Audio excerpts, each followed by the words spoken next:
ہم نے غیر نہیں بنایا، اور تم نے جو پروپیگنڈا کیا مولانا احمد رضا نے سب کو کافر بنایا۔ احمد رضا خان صاحب کے پاس کوئی کام دھام تھا نہیں، بریلی میں بیٹھتے تھے اور کفر کی مشین گن چلاتے تھے، یہ کافر یہ کافر یہ کافر، سب کو کافر بناتے رہے مولانا احمد رضا۔ معاف کرنا، اعلیٰ حضرت نے کسی کو کافر نہیں بنایا۔ ارے تم اپنے کفر کی بنیاد پر کافر ہو گئے تھے، اعلیٰ حضرت نے تم کافر ہے یہ بتایا ہے، بنایا نہیں۔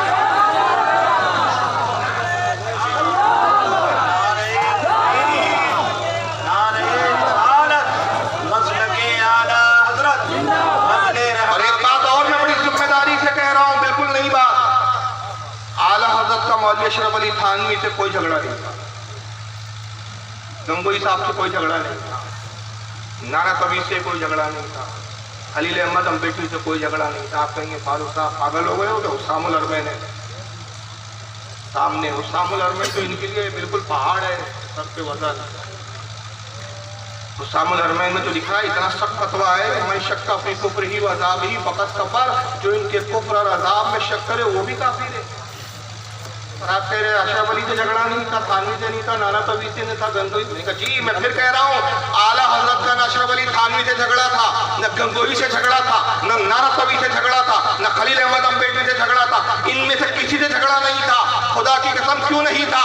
ارے انہوں نے اللہ کی گستاخی کی، انہوں نے رسول کی گستاخی کی، جھگڑا تو انہوں نے اللہ رسول سے کیا۔ اعلیٰ حضرت تو اللہ رسول کے وکیل تھے، اللہ رسول کی طرف سے مقدمہ لڑ رہے تھے۔ جھگڑا تو انہوں نے خدا سے لیا، جھگڑا تو انہوں نے رسول سے لیا۔ اعلیٰ حضرت تو وکالت کر رہے، تو جو ساری زندگی اپنے نبی کی عظمت کی وکالت کرتا رہا، تم اس کو دشمن سمجھتے ہو؟ ارے تم نے تو اس کا احسان ماننا تھا کہ مجرموں کو کٹیرے میں کھڑا کر کے احمد رضا نے سزا سنائی ہے۔ یہ ہے وہ مجرم جو خدا کے گستاخ، یہ اللہ سے جھگڑنے والے، یہ رسول سے جھگڑنے والے ہیں، یہ اولیاء سے جھگڑنے والے ہیں۔ وکالت کی ہے اعلیٰ حضرت نے ساری زندگی جناب۔ تو جنت میں کون جائے گا؟ سب جائیں گے لیکن تم تو کبھی نہیں، سب بریلی جائیں گے۔ اور اسی کو اعلیٰ حضرت نے کہا، طارق جمیل تو آج کہہ رہا جنت میں کون جائے گا؟ اعلیٰ حضرت نے کہا سن، میرے نبی کا علم غیب کا انکار کر کے جنت میں جانے کے خواب دیکھتا ہے؟ ارے اعلیٰ حضرت کہتے ہیں میرے نبی کی غلامی کے صدقے میں مجھے اتنا علم مل گیا کہ تو کیا بولنے والا ہے؟ جواب میں پہلے 150 سال پہلے دے کے جاتا ہوں، اور جواب یہ کہ تجھ سے اور جنت سے کیا مطلب، وہاں بھی دور ہو، ہم رسول اللہ کے جنت تو بعد میں بولے گا، جواب میں پہلے دے کے جا رہا ہوں۔ جنت میں کون جائے گا؟ جس کی جنت ہے، جو اس کے ہے وہی جنت میں جائے گا۔ اور اس کے بعد پھر طارق جمیل صاحب اب دوسری کلپ میں کیا کہتے ہیں سن، حضور تو اپنے کو غیروں کو اپنا بنانے آئے تھے، تم نے غیر اپنوں کو غیر بنا دیا۔ معاف کرنا، تم خود ہی غیر بنے، گھر چھوڑ کے تم گئے ہو۔ ہم نے نہیں کہا تھا گھر چھوڑ کے جاؤ، تم نے خود گھر چھوڑا ہے۔ اب گھر کے باہر رہ کر چلاؤ مت کہ اتحاد کر لو، اتحاد کے لیے گھر میں آنا پڑتا ہے، سمجھ رہے آپ؟ گھر کس نے چھوڑا ہے؟ انہوں نے چھوڑا ہے۔ اب سنیے نا، جو نفرت کی آگ وہاں بھڑک رہی ہے یہاں مت بھڑکاؤ، جاؤ میرے دیش میں دیکھو کتنے سر کٹ چکے، کتنے سہاگ اجڑ گئے، کتنی مائیں بے آسرا ہو گئیں، کتنی جوان بیٹیوں کی مانگ ویران ہو گئی۔ کیا اسی کا نام اسلام ہے؟ اسی کا نام عشق رسول ہے؟ کتنا بڑا ایکٹر ہے بھائی، ایکٹنگ میں ریکارڈ توڑ دیا ہے، روتا ہے۔ ناٹک دیکھو، ناٹک، نفرت کی آگ مت بھڑکاؤ، میرے دیش میں آ کے دیکھو کتنی عورتیں بیوہ ہو گئی، کتنے بچے یتیم ہو گئے۔ اچھا مولانا، کسی کو عشق رسول کہتے ہیں، سنیوں پہ ڈاؤن ہو، کسی کو عاشق رسول ہونا کہتے ہیں؟ کس سنی نے کس عورت کو بیوہ کیا وہ بھی تو بتاؤ، کس سنی نے کن بچوں کو یتیم کیا وہ بھی تو بتاؤ۔ ملا جی الٹا چور پتوار کو ڈانٹے، داعش تم نے بنایا، القاعدہ تم نے بنایا، جیش محمد تم نے بنایا، طالبان تم نے بنایا، لشکر خیر تم نے بنایا، ساری دہشت گرد تنظیمیں تم نے بنائی، بم تم رکھو، تم تو اتنے بدماش ہو، اتنے کمینے ہو کہ زندہ تو زندہ تم نے مردوں تک کو نہیں چھوڑا کہ بزرگوں کی قبریں تک بموں سے اڑا دی۔ مارو تم، کاٹو تم، بیوہ تم کرو، الٹا چور پتوار کو ڈانٹے۔ ایک بھی تنظیم سنیوں کی دہشت گرد نہیں ہے، چیلنج سے کہہ رہا ہوں، ایک بھی تنظیم کوئی دہشت گرد سنیوں کی نہیں. اور سنیوں کی تنظیم دہشت گرد کیوں نہیں؟ طالبان ہمارا نہیں، القاعدہ ہمارا نہیں، جیش محمد ہمارا نہیں، داعش ہمارا نہیں، لشکر طیبہ ہمارا نہیں، لشکر قید ہمارا نہیں. کیوں؟ اس لیے کہ ہم خواجہ کے ماننے والے ہیں. یاد رکھو، جو خواجہ کا ماننے والا ہوتا ہے وہ آتنکوادی نہیں ہوتا، اور جو آتنکوادی ہوتا ہے وہ خواجہ کا ماننے والا نہیں ہوتا.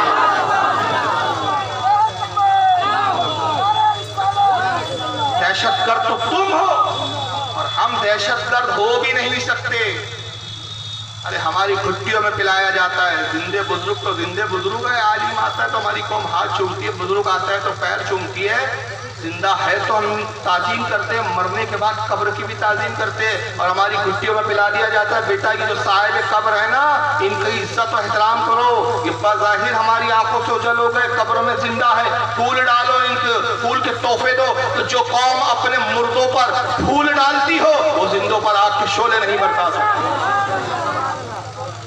اتنا تو تم کرتے ہو. یہ اس طرح کی چپڑی چوپڑی باتیں کر کے قوم کو گمراہ کرتے ہیں. پتہ نہیں آپ کے علاقے میں ان کا واسطہ آپ کو پڑا ہے کہ ہمارے تو واسطے دن بھر پڑھتے ہیں. اب اس کے بعد انہوں نے ایک نئی روایت سنائی جو اصل مقصد تھا. اب اس کی طرف میں آ رہا ہوں.